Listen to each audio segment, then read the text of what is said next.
Coming up, everyone, we're talking about traveling solo to Universal Orlando, live from the Bob Varley studio in Orlando, Florida. This is the Universal edition of the Diz Unplugged.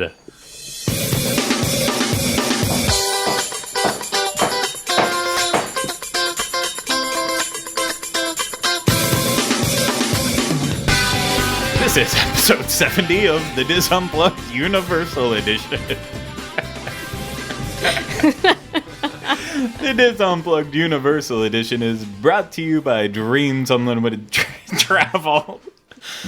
The experts at Dreams Unlimited Travel help you plan your perfect vacation. Visit them on the web at www.dreamsunlimitedtravel.com. Hey everyone, welcome to another episode of the Diz Unplugged Universal Edition. I am your host, Craig Williams. Today I am joined with Jenny Lynn Knopp. Hey, everybody. Our new percussion section. Exactly. And then back on the controls, our very own associate producer, Rhino Clavin. Wow. I do actually own a shirt that says Calvin. Calvin, why do you keep calling me Calvin? That's all right. You're one of many in my life. I'd like to apologize for what happened during the opening credits. My computer has like a bug or a virus or something, and I was like, man, I really hope that doesn't happen during the opening. And then it just did. So if you're listening, that sucks. You're listening, you didn't hear it. But if you're watching, man, I'm real sad right now that I'm going to have to go throw this piece of garbage away. Yeah, we'll just throw it away as soon as it's over. So first off, everyone, thank you for joining us today. We're going to have, I think, a very exciting episode. As I said, we're talking about traveling solo to Universal Orlando. So for those of you out there who that's Han style, want to find, they want to take a trip by themselves, but they're maybe a bit hesitant to do it at Universal. Hopefully, we'll be able to give you some of the benefits that we think are good about traveling to Universal alone, but at the same time too, we'll talk about at least one negative I think out there that exists. But we'll see all that coming up. But before we get there, we have a couple things to just go over. First off, I want to apologize to anyone who's listening. This might sound a bit crazy in the background, but the room right next to our studio is undergoing construction right now, so you're going to hear a lot of fun noises in the background, a lot of hammering, a lot of grunts. Drilling, maybe some grunts. You never quite know what you're going to get here. And then I apologize because sometimes all of those noises trigger off the dog that's next door that you hear on some of the other shows. So just really just get lost in these sounds. You know what it feels like we're doing? We're bringing back the Drew Carey Sounds Dangerous. Yeah, this is our Universal Edition ode to the Hollywood studios. Ode to Drew Carey. Yeah. Yes, and anytime you hear a sound, raise your right hand up in the air so that way everyone thinks you're crazy. It's like our healthy drinking game. Yeah, I apologize. There's sometimes you just have to make do with what's happening, and today we're going to have to do that. Which we're going to squeeze those lemons right on into some lemonade. Yes, like we always try to do with everything, including I think we should bring it up. Yeah. Yep. We should bring this up first. I don't think we're all talking about the same thing, but probably I want to talk about the elephant in the room, the tension that's between all of us. Oh, I thought we were talking about that other guy. No, we'll get there next. Okay, all right. Let's talk about the tension between us. So, for everyone out there who doesn't know, I was hoping everyone would be quiet long enough so I could just do one of these. Yeah. Wait, you spoke. Oh. I was doing the awkward. Okay, one more time. All right, so let's talk about that tension between us.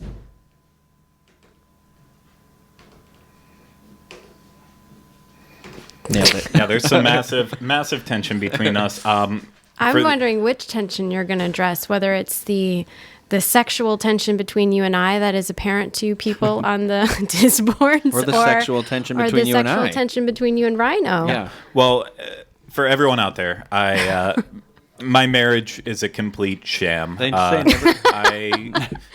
been 2 months of misery. Yeah, it's been Kylie's been good about playing along with it, but really, JL and I, it's on. JL and I thought you are were a couple. talking about Whereas I've got Rhino in the back, who, I mean, we've also had something on the side too. It's a really You're just messy a hot love ticket triangle. item in general, Craig. And so Side lady dog. I treat Rhino like crap because I want to make sure that no one can find out about our relationship. It's all a big Craig, cover up. You know what started playing in my head?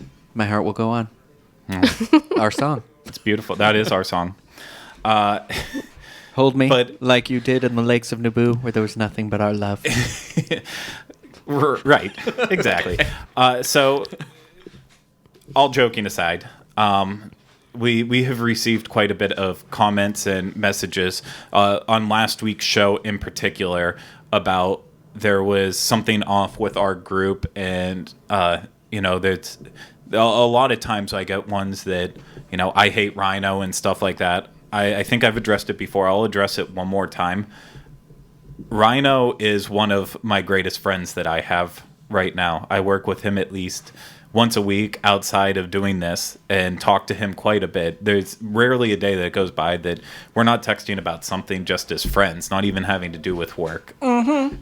I am a sarcastic a-hole. Mm-hmm. That is me. I understand that it rubs some people the wrong way, but I am not saying anything on purpose to hurt Rhino's feelings, and I don't think his feelings have ever been hurt by anything I said, except when I said I don't love you anymore. Well, when that day you stopped letting me, you said, "That's enough. I don't want to hear Celine Dion no more." Last week, I will say, in the room, I don't think any of us felt off, but at the same time, too, we had just all come off of doing multiple days of the Daily Fix in a row. Woo, our first week. For me, it started on Sunday with a Sunday test, Monday, Tuesday, Wednesday, Thursday, and then also being the third show we had to record after two shows on Wednesday or Tuesday and Wednesday, plus all the Daily Fixes. Yep. We are being really run down right now. Not in a bad way. We're all enjoying what we are doing. And if you haven't checked out the Daily Fix yet, go to wdwinfo.com/dailyfix to catch up on the news every day, Monday through Friday at noon. They'll be released. I do actually have a question about that I wanted to ask before the show. Will it be up on Monday? Because Monday's a holiday. Yeah. Okay. I assumed so. The Diz does not follow. We don't get days off Yeah. for Martin Luther King's we birthday. get the big days off at the Diz. So we have Christmas Eve, Christmas Day, New Year's, all that, etc. But in terms of typical bank holidays, no, we will sacrifice ourselves on Martin Luther King Day. Throw ourselves on the altar of theme park entertainment. Exactly. Yes. Yes, we will be here for you. So I think, did anyone else want to say anything about that, or did I make the point clear enough that we all really enjoy each other? Yeah. What was that? Oh, sexually. I'm sorry. I was debating about whether to say it, but then it just started coming out, and I couldn't stop myself. Fantastic. He abandoned that mid word. Well, I try to always. This is a segue into the next thing we're going to talk about. I always try to say that like Snape says, so I always try to go sexually. That's a little more Frankenfurter. I'm sorry for everybody that's listening. Speaking of Snape. Yeah, I'm sure pretty much everyone out there has seen it at this point, but we all woke up. Well, the people who wake up late in the day woke up to some unfortunate news that Alan Rickman has passed away from cancer at the age of 69. Same as Bowie. Same as David Bowie this week. And it's been a really, really terrible week for everyone out there who's a fan of both of them. For the Universal Edition, at least, I want to say it really has an impact on us because, well, you've heard how much we talk about Harry Potter itself beyond just the Wizarding World of Harry Potter. So this is a big loss. It sucks that at Universal, the only real reference to Snape and Alan Rickman would be inside the Forbidden Journey queue. The regular queue, as you pass through the first corridor there, you pass Snape's office, hidden kind of back in the corner, and that's really all the love that he truly got out of it. Maybe they'll do something nice, That's with what I was wondering. Maybe now they'll cute. put some kind of memorial type. Well, I sent a tweet out today to let people know if anyone goes there and sees that someone tried to throw flowers or a tribute or something to it, to tweet a picture at us so we could get it out there. But it's it sucked. Well, it's hard because think about I was thinking about it in our lives and our history. Obviously Die Hard was his big break in film, and and who wasn't introduced to that? Like we're the same age, so our parents showed it to us, I'm sure, at the same time, or a friend or something. And then my mom loved the Robin Hood movie, which was his next real big role, and it's hard because and then when I was 14 or 15, Galaxy Quest came out, and who doesn't love that movie? It's amazing. I want to say I must have been in 7th grade whenever that came out. Yeah, I think it was in 8th or 9th grade. Because I remember my mom used to go out and rent movies for me. Like if I said I didn't know what I wanted, but she knew I still needed to pass the time, she would rent movies. And I remember her picking up Galaxy Quest for me, and it was the day that my junior high class was all going to a local amusement park, Kennywood, for a field trip, but I wasn't going to it. I stayed at home because it was an extra one on a Saturday, and I watched it, not knowing anything about it, just that it was a Tim Allen movie, and it is literally one of my favorite movies. Yeah, I remember seeing it in the movie theater, kind of also in that same where I was like, oh, Tim Allen movie, and seeing it and just being blown away by how funny it is, but how great of an actual film all by itself it is too. It's just a wonderful, and he really makes it in that. And then obviously, like you said, we've talked about Harry Potter, so it's just kind of he's had these massive moments for us. And who doesn't love Actually too? Every time I eat yogurt, I'm thinking, are you going to cover it in yogurt? Actually, tonight Kylie and I said we'd be watching that. I'm doing Galaxy Quest. I got it off the shelf this morning. Done in the flashiest of flashes. And he scoops the flowers. Yeah, that's a good. It's he's been around for so many of our formative years. That's what I was thinking. And so it really feels like I don't know why, it just feels deep inside. I don't know. It hurts. It hurts. And moving back to a Harry Potter standpoint on it, if you haven't been paying attention out there, I think Rhino already mentioned it once, but a lot of the people around the Harry Potter universe have been making their voices heard on Alan Rickman, including J.K. Rowling, Daniel Radcliffe, James and Oliver Phelps both tweeted out a message this morning. So I'll try to compile them to put it together. Make sure you throw in, because my favorite thing that I put on Facebook too is the quote that he has about when he's 80, he'll hope to be sitting in a rocking chair and he'll be reading Harry Potter, and his family will come up to him and say, after all this time, and he'll say, always. And I'm just oh God, I'm going to start making myself sad again. Okay. Yeah. It's very sad. It's a good, Anyway, so just, reflect on that, everybody. We never know when the people in our lives are going to come and go, so just Rest take in a moment. Peace, Alan Rickman. Yeah. Gosh. Got me real sad. Yeah, no, there's no good segue at this point, so you just have to speaking of sad, traveling alone. Well, no, before we get there, we have a couple other things. Let's talk about sad. Sad news. So this is beyond us. This is actually going over and pulling from Disney World. I'm sorry. A lot of this stuff I just found today, so this isn't like a formal buzz. It's a very informal buzz. On the fly. On the Breaking fly news. Buzz. Yeah. Apparently, posters on WDW Magic as well as Jim Hill have both confirmed, or not officially confirmed, but heard from their sources, that the NBA experience at Disney Springs is no longer going to happen. Oh, thank God. My. Meaning that granted, we all knew that it was going to be different from the atrocity, besides the towering cheesecake, that we had at Universal City Walk. We all knew that it would be different, but wouldn't play well. But apparently, somewhere along the line, someone else figured it out too, and that project is supposedly not happening anymore. which I think is absolutely wonderful. So other than our assumption that they decided it was a bad idea, we don't actually have any more concrete reasoning for this being pushed to the wayside? I haven't seen anything else about it. I just caught that blip, and I think it's I wonder if great. they'll keep, Hopefully we can follow up on it. Keep the whatever it is, Disney Quest open a little longer for that. I have no idea. I think it's still closing. However, leading back into it, along with that, one of the big rumors about what would happen to NBA City, we've talked about a multitude from it, from Cheesecake Factory to a potential chocolate kind of restaurant. Mm-hmm. I'm officially being told that it potentially will be the chocolate restaurant. Is the official thing going in. I know that's right now is in the number one spot, but I have heard from someone who is slightly in the know has been confirmed.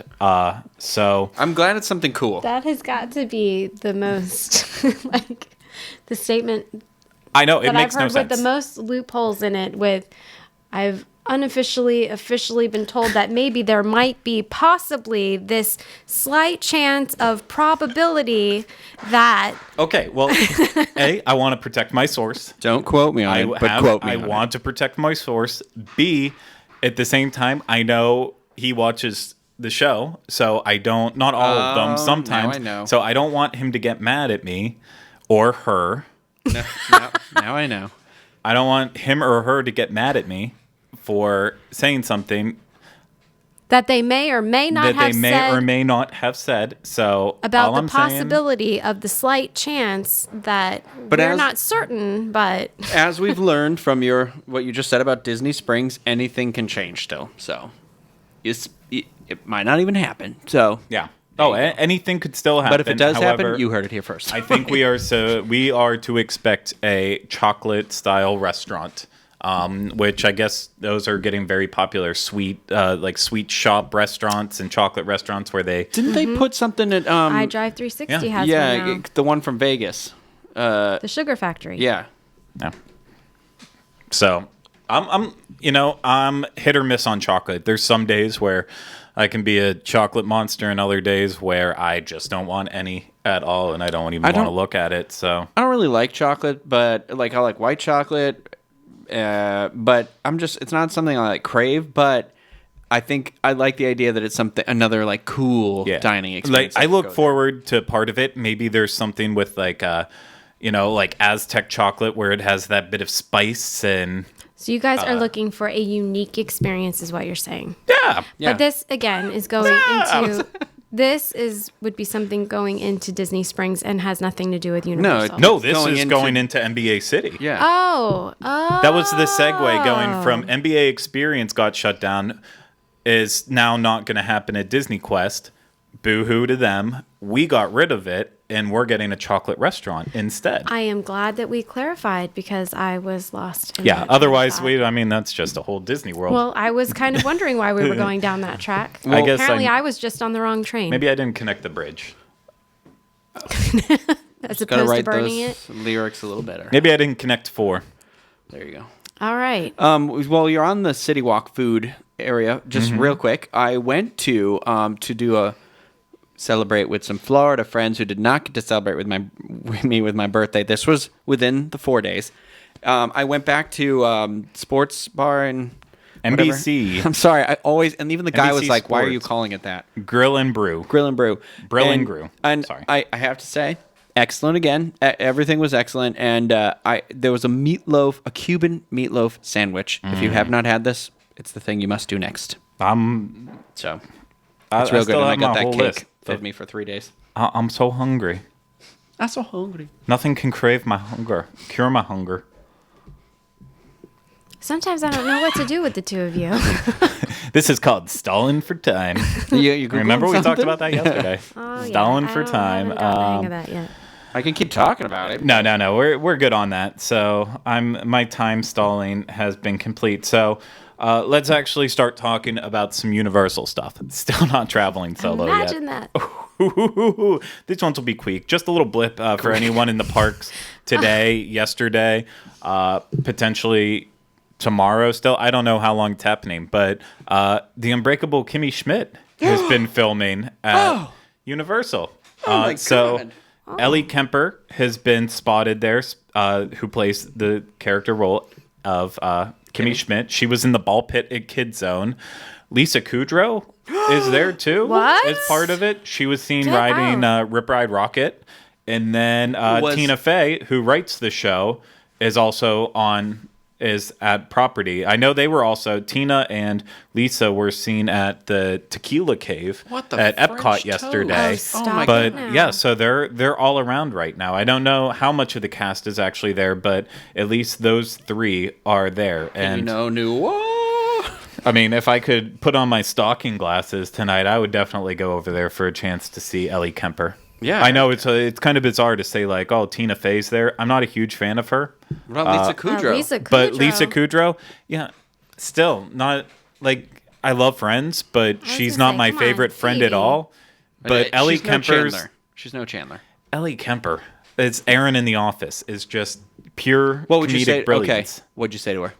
What would I say to her? Give me a good one line that you'd say to her. Would it be a quote from The Office? She would be one of the ones that I wouldn't know. I couldn't say anything to her. Yeah. It would just be that, you look and smile. Sorry about those partridges in your car. No, not those. What does he put in her car? Geese. Oh. I wouldn't be able to speak. It would just be like, she's like the same age as us, I would too. get that way with Lisa Kudrow. Yeah, I don't know. I don't know what you do. But she looks younger. Okay.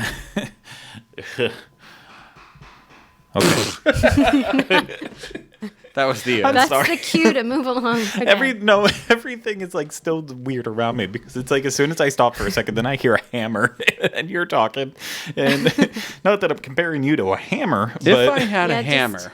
But stop while we're ahead. We've said it before. We'll say it again. It's great that they're still doing actual filming and production at Universal Orlando, and it seems like they're getting better and better with each. You know what's really thing being filmed there. Interesting about that too is that I didn't think this show had anything to do with Universal because I thought that NBC had passed on this show, and that's how Netflix got it because they originally had been the ones who were developing it, and Netflix said, "We'll take it." If you but don't isn't want it still being produced by Lorne Michaels? Oh yeah, maybe you're right. So it must still fall into like it's a Universal show that's a Netflix show. Yeah, I think I'm not positive.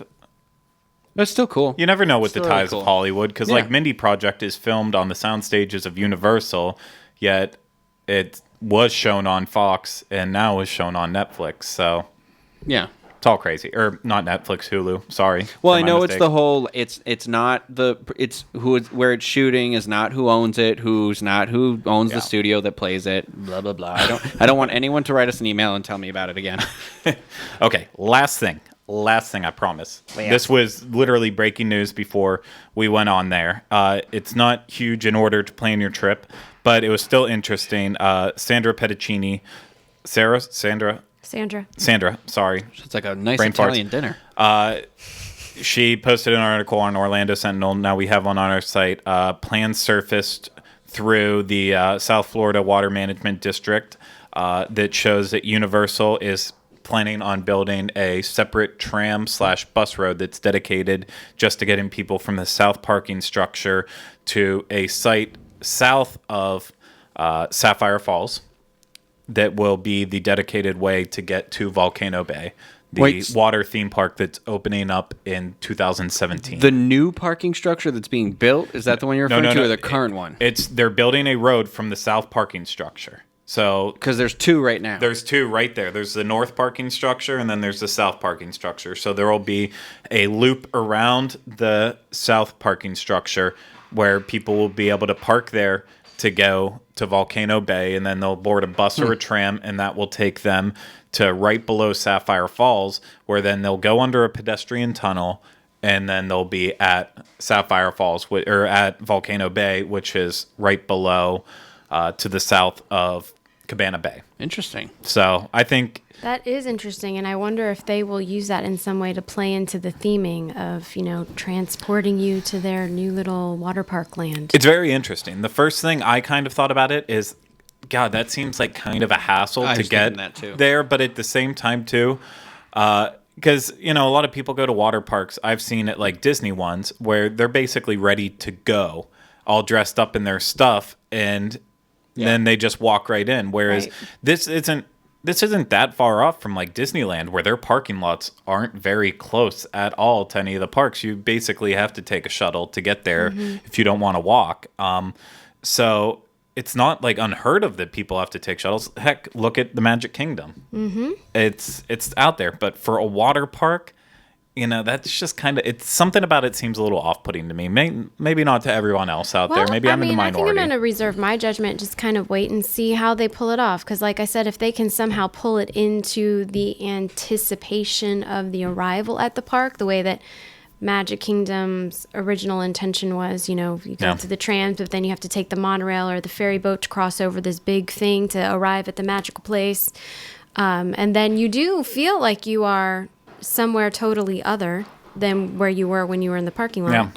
If they're able to do something like that, then maybe it's not such a bad thing, except for it is inconvenient because it takes a while to get to your car. My thing is they announced this as being like something that's not, what was the wording they used? It's not a water park. It's a water theme park. Water theme park. Yes, so that's, and they said it was a new type of experience that had never been done before for water parks.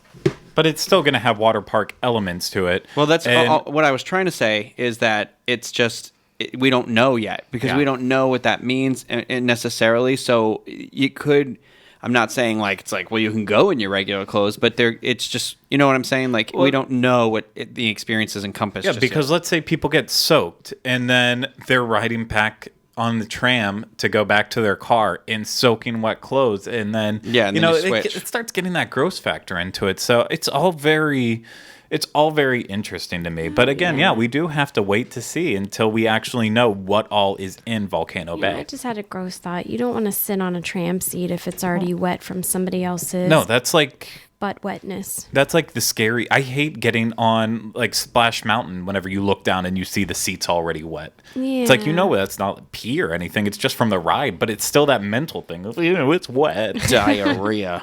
Oh. Diarrhea, Phil? It's diarrhea, Phil, isn't it? Boom, still got it. Okay.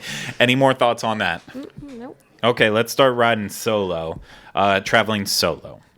Han. Travel. Okay. Sorry. Okay, I'm done with it. Han Solo. Okay. Han Solo. We know what you're doing. Han Solo. Got it.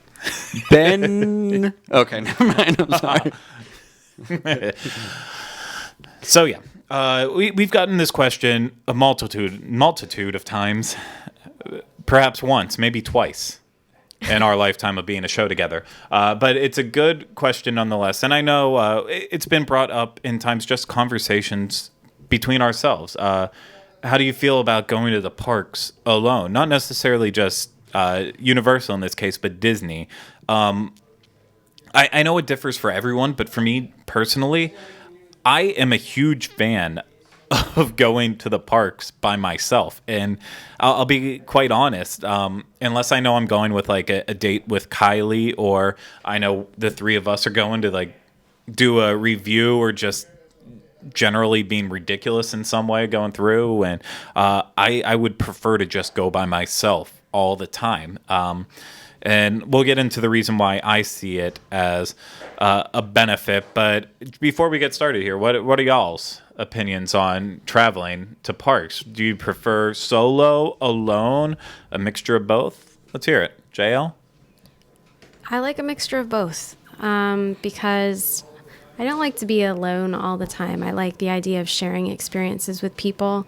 I think ultimately that's my preferred way of doing things in general, not just theme parks, but life in general. But at the same time, I have done the parks by myself regularly, and equally that can be very relaxing. When you are doing the parks with people, there's a stress factor added there that is not necessarily there when you're by yourself. So both have pros and cons. I'm appreciative of both ways of doing it, and I like the mix because then I feel well-rounded and balanced. Yes, Mr. Solo in the back. I like to be alone. I don't. But I don't know. My word for this year is independence, because there was an event. It was after your wedding that I got back in time, and I was like, man, I could go to this, but I have no one to go with, and I didn't end up going because of it. I'm a little angry at myself because there was a surprise guest at this event that I would have met, and I'm kicking myself a little bit. And so I said, you know what? I don't want things like that to happen anymore. So I want to be comfortable doing stuff alone, and I went to California alone in October. I mean, that doesn't really count because I had friends there, but working here, starting the way I did and being sent out to do videos, that's when I was in the park alone a lot. And I think I started becoming more comfortable. Like, it allows you to kind of just like look around. You can move at your own pace, and it's not something like I don't want to always go alone. I do feel weird about doing rides by myself, but there are days where I'm like, I just like to walk around and just like take it in, There's sometimes you just want to walk somewhere different, Yeah, I totally get it. I think before going in and starting to talk about some of the benefits, we can talk about the one major negative in all this. Maybe we'll discover some more as we're going along with this. But I think the main negative is that you do lose that shared experience aspect to it, where I think everyone in the world has that one or two stories where something just incredible, like unthinkable, happened to them, and at least there's someone right there that you can always go back to and be like, oh, do you remember that one time? It's a lot tougher for us, I think, especially being in our world where we get to do a lot of very unique things. We make a lot of those shared experiences more often than other people do sometimes, which is a great benefit of having this job. But yeah, I do hate whenever you have those like one of a kind amazing things happen and you're the only one there to experience it, and then you feel like so like my big one for that, not on Universal but just in general, was whenever I was out 2 years ago, almost 3 years ago now, at the premiere of World of Color Winter Dreams at Disneyland, specifically Disney California Adventure. I got to interview Josh Gad. Tom Bell was kind of a little bit behind me. Since I had the camera, I was doing the interview, so I was closer up and he was a little further off in the back. And then Kylie was like way far away, held behind like all the security and everyone trying to watch what was happening. So in that moment, it was like one of these things where, because I was alone there doing it, I can't really like freak out with someone. Like, it happened. Like, Kylie can kind of corroborate as well as Tom about like, oh, you're right there. But it's a singular thing for me, and it would have been great to have like I've got someone right there beside me. Good counter moment for this. Up. Yeah. When I saw Dick Van Dyke, I did that all by myself because it was literally in that one window the entire weekend that I didn't have anything to do for 1 hour. That's a good point. And I was supposed to be like, I was doing like an overview as I was going, and I was like, okay, I've got this amount of time, and I've got to move through this line, and I honestly, I know it's weird, but the only one I would really want, it was probably my mom. Would have been the only one who it would have been nice to have her there with. But at the same time, it didn't ruin an experience for me because it just became so overwhelming in the moment itself that, like, let's say you had been there with me. I wouldn't have necessarily felt robbed. I think I would have been a little more confident because somebody else would have been there with me. So I think, I work well bouncing off of another person. But it was also this, like, thing I have. It would be like nobody else does. Yeah, and let's say I was there, then we would be able to be like freaking out about it, right? Exactly. For the rest of our lives together, like we did with Harrison Ford. Exactly. When we were at the Star Wars one, that was fun because we were there together, and we were both like, "No, he's not gonna walk out here." We became like 5-year-old kids while we were watching this panel. Well, exactly. I think that there's some sort of psychology in our society where our experiences seem more valid. They're validated in some way when you share them with other people. So I think that's kind of what you guys are getting at there. But if you are out there, solo people, don't get all depressed because there's this wonderful thing called social media these days where if you don't have somebody maybe this is just making me sound sad and pathetic, but I am by myself a lot as a single mom. And so I kind of do go to social media for that type of experience when it's not immediately available to me, so that I am sharing my experiences with my friends that are on Facebook or Twitter and interacting in that way as well. Okay. I just brought everything to a screeching halt here. No, you absolutely didn't. That's a good point that I didn't think about. In this age, I know it because I follow a lot of the friends we've made through Does Unplugged on Twitter, and especially on Facebook, since there's that joint where they post stuff, we post stuff, we all get to see it. But I absolutely... I understand that. It's if you're posting on social media while you're going along and there's people actually interacting with you as you go along, you're never quite alone. Yeah, in the physical sense, you're right there. Yeah. You're alone because they're happening solely to you. But these are A's. We've got things like Periscope now. Yeah. So people can, in a sense, be with you in real time, in the moment, as those things are happening, even when you are solo. So maybe this is kind of like a cool way of having the advantages of being solo without some of the disadvantages. I have a reverse on this point, too. Oh. So I actually hate things like Periscope. I don't hate Periscope. I mean, like, as a tool for us in our line of work, it's wonderful. Like Steve and I were going to Periscope the Great Movie Ride the other day. And I was like, you know what? If I was at my office in some random state in the middle of and I got this email and I was able to like tune in and be like, I'm on the Great Movie Ride right now. How cool. Like I'm with people. I like it like that. However, if I'm on my vacation, there's some article was released or something like that, but saying that because you are doing everything through the phone like that and you're viewing it through another lens, like it has less of an impact on you, and therefore it can't have the same impact, and it won't stay with you as long. So that's in pro of being alone and just soaking it in and saying, okay, I'm not taking a picture right now. I'm not taking a video. I'm just going to do this. You're going to be in the moment. Right. And it's hard to find that balance sometimes, but there is. I think you should, if you're one of those people that only do that, challenge yourself to be the other way. Yeah. And if you're the other way, challenge yourself to just sit and enjoy it and be like, this is the experience I'm having, and not sharing it. Well, I think it also depends on what type of experience you get fulfillment from, because maybe the experience you get fulfillment from is the interaction with other people because of the moment that you're in. But I definitely see what you're saying as well, the flip side of it. But in that sense, you're not... I guess in bringing it up in the first place, I was just trying to say that what we have noted as a negative of being alone isn't necessarily it doesn't have to be a negative. Yeah, I don't think being alone is a negative. To take all of this with an asterisk on it, that there are pluses and minuses to every point that we're going to bring up, and on the same time with it, our opinions are always going to vary to other people at home and hide away by themselves. Sometimes a lot of times that's me. I can relate to those people too. Like I have a lot of anxiety problems, and one of them is I feel like overly perceptive to the point where it doesn't become paranoia, but I can't stop my brain from thinking about what the people around me are thinking about. Yeah. And so it becomes, when you're alone, I think like, well, if I'm, am I judging me, or are they judging me? And, and it becomes a point where you have to say like, I don't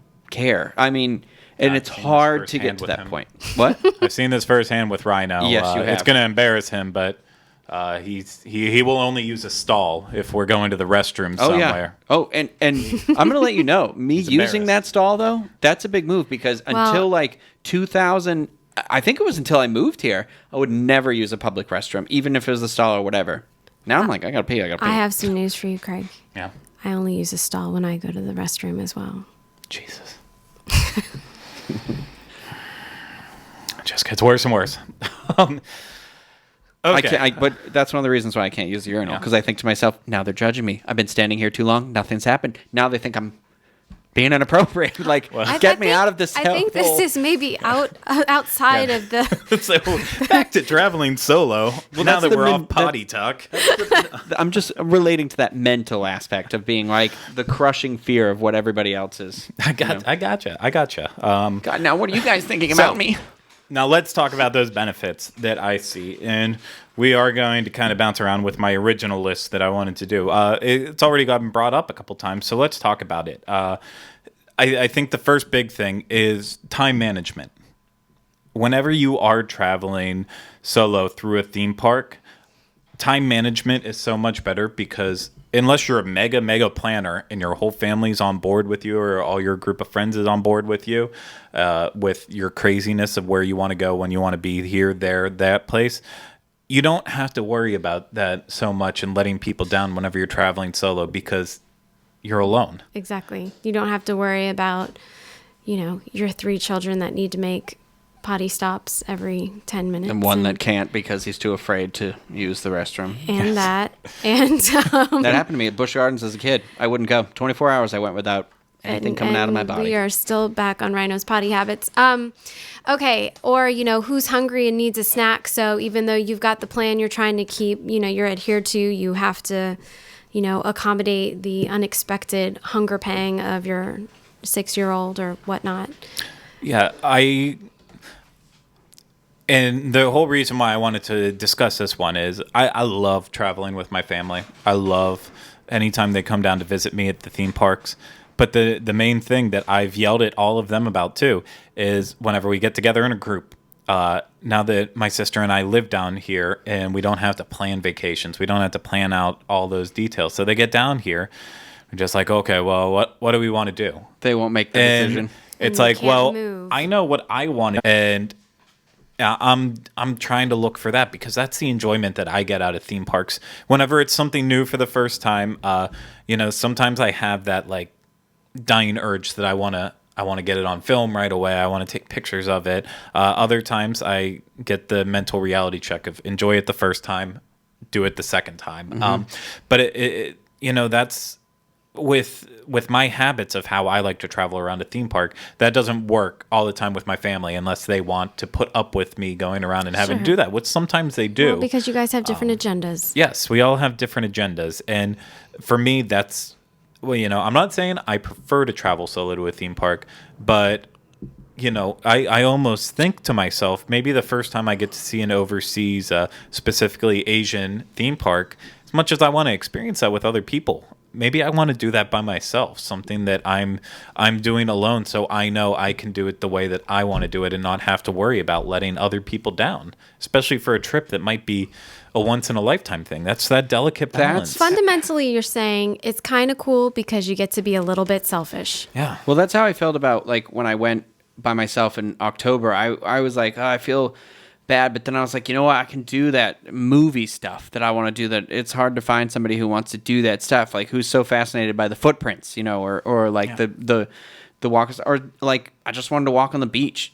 I want to do something stupid, like I just wanted to put my feet in the water, or I wanted to go have like a burger at a cool place, and some people are like, no, we've got to do a theme park, we got to do this, we got to do that, and I'm like, and our first trip to Disneyland, I was mostly separated from the group for large portions of it, and that was my first kind of alone in a new place. And I to be honest with you, as afraid or as like nervous as I was too swept up in being like brand new. I want to see all this stuff, and like being able to run around ADD and then go with that person afterwards who knows everything about it. And I think it's hard because some people didn't have a lot of patience for me to be able to be like, I didn't take it all in yet. And the flip side of that, you're talking about how you like it because you're not held back by other people. Yeah. Some of my favorite times of touring the parks by myself have been my favorite times because I didn't have to worry about being pushed by other people. This isn't a Universal park, so forgive me, but like, I've gone to the park and just spent 45 minutes watching the dolphins swim at the Living Seas in Epcot because I have found that to be very relaxing and soothing. And I didn't have to worry about it bothering anybody else or feeling pressure to please anyone else because I wasn't with anybody else. So I know that you said it, that wasn't a Universal park, and a lot of what we just mentioned doesn't necessarily apply only to Universal. So the benefit of time management and being solo at Universal in that regards is Universal is such Islands of Adventure and Universal Studios Florida, they are such unique parks in their own mind. A lot of the Disney parks they're designed for families of all ages. Everyone can enjoy everything. Universal, we know that's not true. Some people can go to Universal and they can only do one aspect of it. They can only walk around and see the scenery and get lost in the theming. Other people only want to go there to do the thrill aspect of it because they have the family-friendly stuff down the street. I think Universal, that's where the benefit of coming in as a solo traveler really plays out, because you know what will best suit you. Maybe it is everything. Maybe it's only getting lost in their theming, which in some areas of the park, you will get more lost in their theming than you will at any other Disney park. I was going to say that some of the experiences at Universal are so immersive that if you want to have that really deep immersive experience, unless you are with someone that is on the same page as you that wants to share that experience to that depth, it's going to be very, very difficult to do it. I think of like the interactive wand experience in Diagon Alley, for example. If you don't have a person with you that is all full on hardcore, let's just explore this to the hilt in Diagon Alley, you're going to get pulled elsewhere and you're not going to actually be able to have the experience that you truly wanted to have. Yeah, no, and my first time in Diagon Alley, I was there with Sean whenever we went and covered it, and we walked in together and we first had that like gaping moment, and then I went in line for Gringotts where he was walking around doing everything else, and then once I finally got out of line after being evac'd off the ride, then there was this mad fury of him being like, oh, you got to see this, you got to see this, you got to see this. But, you know, in that moment, it's like, I need to, this is so immersive. The details are so great. I need to do this almost by myself. You need to take it in and you need to process it alone sometimes. And I think Universal is so big on that with areas like the Wizarding World and Simpsons, and just they speak to people in different ways. Yeah, that's the thing. It's not just a one way. It's just what, like you said, Diagon Alley. Like I could be like I'm a fan of all the signs, like all the writing everywhere, and I like to find it. And I find that I'm still very surprised by a lot of stuff in there all the time, every day. As much as we talk about it, like there's still a thing. And or like Simpsons, like maybe I just want to go have a Duff beer, sit at that outside bar, and just watch people. Yeah, you know, it's fun to watch other people too sometimes. You know? So let's kind of lead that into the next one. You know, obviously you choose what you want to do throughout the day. That is a great benefit. The next thing I think is a great benefit of it is the attention that you can get. Yes. And what do you mean? Oh, there we go. You don't know what I mean. Yeah, tell me. I know this firsthand from working in a theme park, and I've also experienced it myself. And we got a lovely email from our friend Shane about it as well, too. Yeah. For some reason, whenever you travel solo, as a team member and a cast member, I could pick it out, and I know people still do to this day. You just have that sense whenever you know someone's there alone, and they go out of their way to actually make you feel a part of it. I mean, like you respect them. You respect it, you know? Yeah. That it's true of any family that seems like they're maybe not having the best time, that you'll go that extra mile to try to pull it in and try to make everything okay for them. But whenever you see that person that is just alone wandering around, it's something about it snaps that you want to show them that extra bit of attention. What's great is when it is one person, it's a lot easier to do that too for them, to create that extra magic, or to accommodate if Universal them. has a word for it. You know, and that's what we would do at Disney. We'd be like, oh, you're one person. Like, I can just sneak one person. You know what I mean? Exactly. Like, you can always just sneak one person something, you know? Yeah, some of the best conversations I've ever had with cast members or team members, specifically team members at Universal, were whenever I was actually alone. I don't know what sets it off, but something does, where they know that, okay, I can see you by yourself. Well, they'll extend the conversation with you because there's not a group trying to pull you away now or whatever. Like at California, I did the same thing with the cast members there. Like, you want to, now it sounds sad, but you want to make a friend. I don't know. It's not sad at all. I'm going to relate this into the email that Shane sent us. We've talked about him on the show before. But he wrote in regards to the birthday buttons that we talked about last week. And he said, "Hey, y'all, you had a lively debate about birthday buttons last week, and I wanted to add my 2 cents, especially as a single solo traveler. I actually have to disagree with Rhino. If you wanted the birthday button, you should have gotten it from guest relations." You're dead to me, Agree. Shane. Excuse me. Then your restaurant website should not ask me, are we celebrating something? What's the point of knowing? I doubt they have any at the hostess stand at Mythos. Also, I've been going to Universal on the date of my birthday for a few years now, specifically because I feel they give me more attention than other parks to the actual birthday button. See, team members giving more attention to my birthday birthday buttons. is a holiday. Even as a solo traveler on some of those visits, I can barely walk 5 feet without someone wishing me well. But even more so, there have been events, not just like free dessert at Mythos, by seeing the birthday button and mentioning not mentioning it on the reservation, but by seeing the button. But a Seuss Landing storyteller once wrote Shane a birthday poem on the spot, and more than once he's been boarding a random ride, and out of nowhere, an intercom voice would tell everyone to wish Shane a happy birthday. That's cool. Again, I find it interesting that I've received this much attention as both a non-child and single traveler. I'd be curious to hear if you had similar findings, although I'm not suggesting Rhino turn his birthday week into a birthday month for research. I hear you loud and clear. Birthday month it is, Shane. Well, what's really cool is, if you know Shane, he's a reserved individual. Yeah. So he's definitely not like being flashy or whatever, but it's something as simple as that button will make him thrilled. And so like that extra stuff, he's not doing it for attention or anything like that. And it's by himself, that solidifies the point that team members, it's happened to him, it's happened to me. I think it's happened to a lot of us at Universal if we've been alone.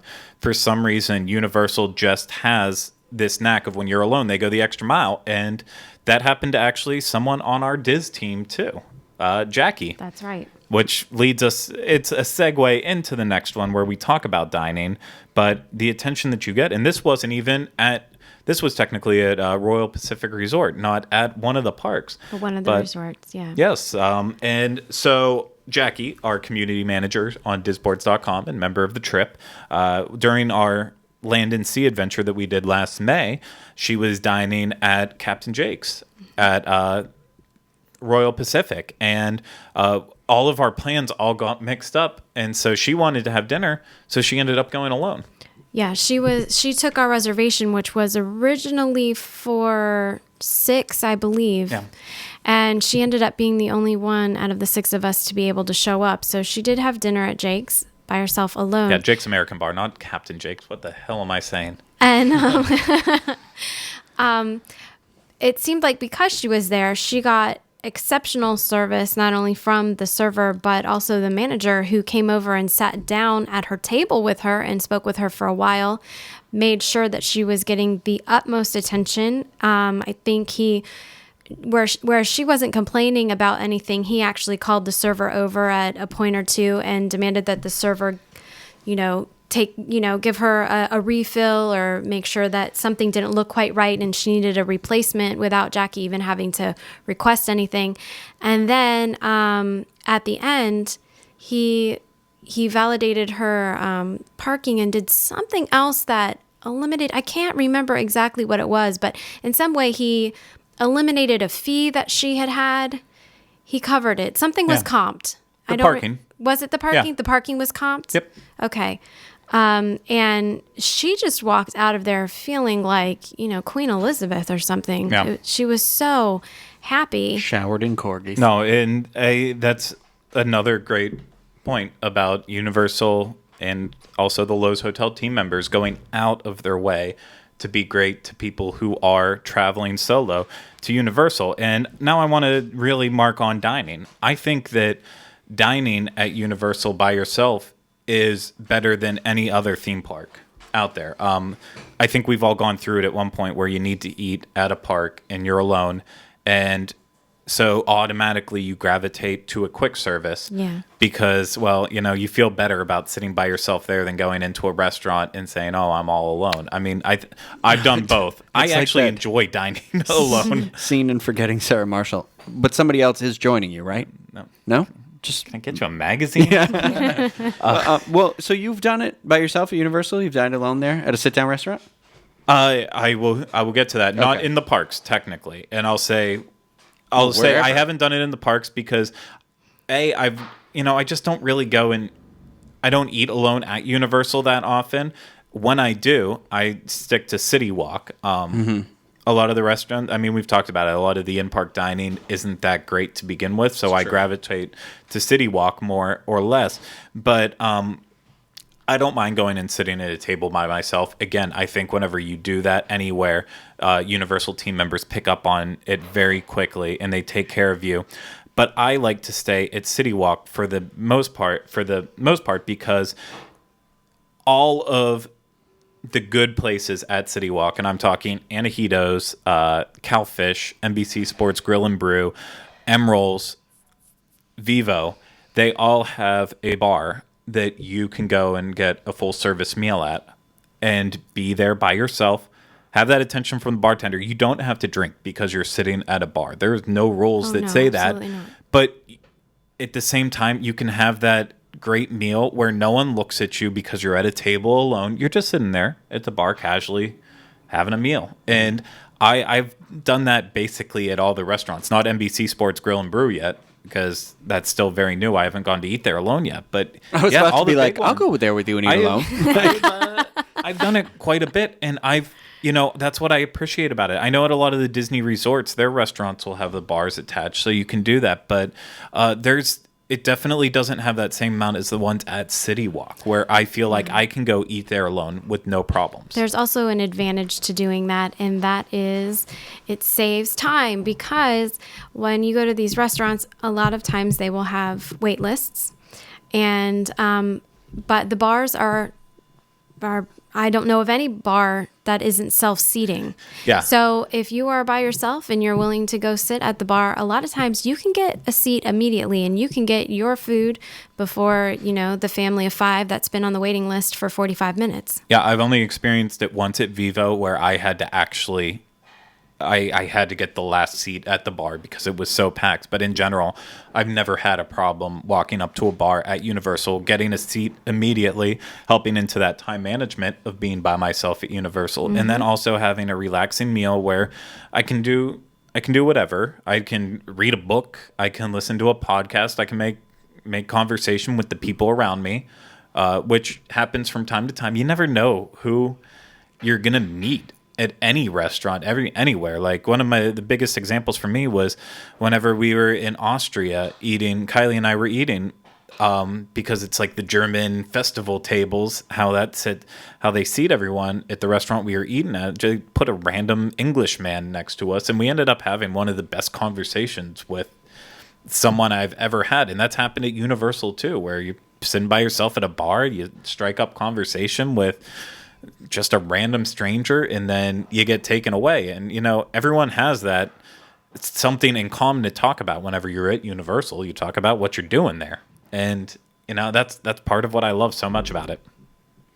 So yeah, dining. I think dining's better traveling solo at Universal. I've yet to experience. I've done movies alone, theme park alone, but I haven't done the dining yet. I haven't been there yet, but you'll get it. I like the lodging myself alone. Is that where you were going? I did. Yes. I wasn't going in there. I was going in the obvious for the last one. When you left Disneyland, and you left 2 days early, and I think that was that's the first time I can think of where I was like, this is my hotel room now. Like, I'm alone in here. And so I was the only one who was alone. I am the hotel captain now. I could wear my Spider-Man pajamas and do whatever I wanted. Look at me. There is something awesome about that. Yeah, it's just like... And then when I went to California, I was alone too, and it was just very like, I don't know. It's like, here's my hotel room. It's going to be in the condition I want it to be in. Here's my bathroom that nobody's using. Here's me. And like, I can read a book in silence. I can watch whatever I want. I can sleep with the TV on as loud as I want. I can just mosey around the hotel, go have a drink at the bar, whatever. You can put the thermostat of the room to the temperature that you like and best. I've stayed at a lot of hotels by myself outside of just Universal and other places, but I can actually relate this to our last Land and Sea, where I was at Royal Pacific all by myself. You had Jackie with you, and then Pete and Dustin were at the Hard Rock, Rhino was staying with Eli and his friend, his very loud at Portofino sleeping friend. I was by myself in my room at Royal Pacific because I live so close. It would be stupid to have Kylie come and stay there. And I felt like royalty staying in that room alone. Yeah. Likewise, when we were covering Harry Potter Celebration last year, and I had the not Royal Pacific, Portofino Bay room. I was in the same boat too, again. All to myself. And that was a very whoa, this is a bit strange when you're used to having little children. Mommy, mommy, mommy, mommy. You guys stayed at the hotels for that? Yeah, we did. We did. We tried the package that they had. And yeah, the bathroom is the way that you want it to be. And the Universal hotels are so beautiful. I mean, we've talked about it enough. They are so great staying in them that it's nice being able to appreciate those hotel rooms without having anyone else in there cluttering it up. You don't have other people waking you up before you want to, or keeping you up if you're wanting to go to bed. If you're in a hotel that has a balcony, you can open the doors and leave them open if you like. Yeah. There's just so much freedom when you're by yourself. It's great. So, and some people take offense to it when you're like, I just want to. It's not. There's nothing wrong with it. There's nothing wrong with wanting to just be alone too for a little bit. It's on the flip side of people who are afraid to be alone and people who want to be alone. There's nothing wrong with it. You are allowed. You are in this body for only so many years. You know, enjoy it. Do what you want to do. Be alone for a little bit. Your brain will do miraculous things while you let it settle down. I know. You know? I kind of have what doctors call a people problem. That I hate them and I don't want to be around them. So being alone helps. So let's talk about the one that was the obvious thing that everyone thinks about when traveling solo that we'll save for last because we're done. But single rider lines. Yeah. That's generally what people think of right away. Well, I get to use all the single rider lines. Yeah, you can use it when your family's here. There's just a chance you don't get to ride together. The great thing about Universal, though, is pretty much the rides that you want to do are all single rider lines. So take, for example, Harry Potter and the Escape from Gringotts. Single rider line that is typically, for a while there, it was kind of strange whenever it first opened up that because of all the down and up and down and up, sometimes the single rider line would be just as long as the regular line was, which is always bizarre and funny. And then on the flip side, Harry Potter and the Forbidden Journey has a single rider line. You miss out on all the castle, which is sad, but it does have one, and it can really help with the wait time whenever things get crazy. And you can go back and ask for a tour. Exactly. You can go back and ask for a castle tour if you still want to see it too. But then to just rip off the list real quick, Men in Black has single rider. Hollywood Rip Ride Rocket has it. Transformers has it. Spider-Man has it. Doctor Doom's Fearfall has it. And whenever the Incredible Hulk reopens, that will most likely have the single rider line that it had before too. So all the premier attractions have single rider lines, which really help out. And as a team member at one point in time, it was so nice having actual solo people get in the single rider lines because there was never going to be that last minute fight about, well, I want to go with my family. Well, why did you get in the freaking single rider line then, you idiot? It's not only it only makes team members happy, but it's also a benefit to you that you have these great ones. And of course Disney has them too, but I think Universal is very smart about the ones that they have single rider lines on. They put thought into which ones actually need them, and it is a great resource and perfect for anyone traveling solo. You can't not use their single rider lines and say that you missed out on stuff at Universal. It's just not possible. And Universal's like a place I feel a lot more comfortable being alone to. Like there are some moments so I had to go in to take photos of Club Disney yesterday, and I was like, I just feel like people give me a lot of looks like, where's this guy's kid? And that happens sometimes, and I feel like since Universal's a little more adult oriented sometimes, not always, I'm just saying a lot of times they lean toward the more mature, and there's a lot less of those awkward moments where I'm like, I feel awkward in this thing that I really want to enjoy experiencing because it's from my childhood, but people are judging me. Yeah, I don't feel that as often there. Exactly. No, I can't say enough good things about the single rider lines. Man, I want to go alone by myself to Universal today. No, I'm gonna go get a hotel room. I'm gonna be going back soon by myself. I know with our schedules now, a lot of our park time will be by ourselves if we have to go and get good content from Universal. But I think that's the exciting thing, and part of the benefit of having this conversation is that not only does everyone else know out there that it is okay, and there are some great benefits to traveling alone to Universal, but it's also good for us to know that we don't always have to go as a group and rely on each other's company. I could listen to a lot more podcasts while I'm walking around if I don't have y'all there with me. This is true. It's true. It's very true. So, any last remarks or statements? Nah, bro. No? Okay. Well, I think that's going to do it then for this episode of the Diz Unplugged Universal Edition. Thank you so much to everyone out there who took the time to listen to this or watch this. I know it's a lot to get through. And as always, we continue to suck, but one day we will get better, I'm sure. Maybe. It will be a big grown-up podcast. Yeah, one day we'll earn our stars and our buttons and whatever. But no, thank you so much out there. Please leave us any feedback you may have for the show. Although we might get snarky and aggressive with the feedback, we still do take it into consideration and appreciate having it at all. So subscribe to us on iTunes, on YouTube at youtube.com/DizUnplugged. That's where all our shows will be. And if you need links to everything, of course, check out the show notes page, www.dizunplugged.com. That's where you'll have everything you need to know, including how to contact us and talk to us and all that good jazz. Follow us on social media, Facebook, Twitter, Instagram, everything. It's all in the show notes, too. And most of all, again, thank you so much. We wouldn't be doing this without you guys. So we will be back next week with another episode of the Diz Unplugged Universal Edition, where we will talk about, I don't know. Wait a minute. We didn't talk about our resolutions. We'll get to the resolutions next week. Okay. We'll get to the resolutions next week. Yeah, that'll be our resolution to get to the resolution. The resolution for this week will be to get to the resolutions next week. So that is now going to do it for this episode of the Diz Unplugged Universal Edition. We'll be back next week. But remember, Alan Rickman is universal.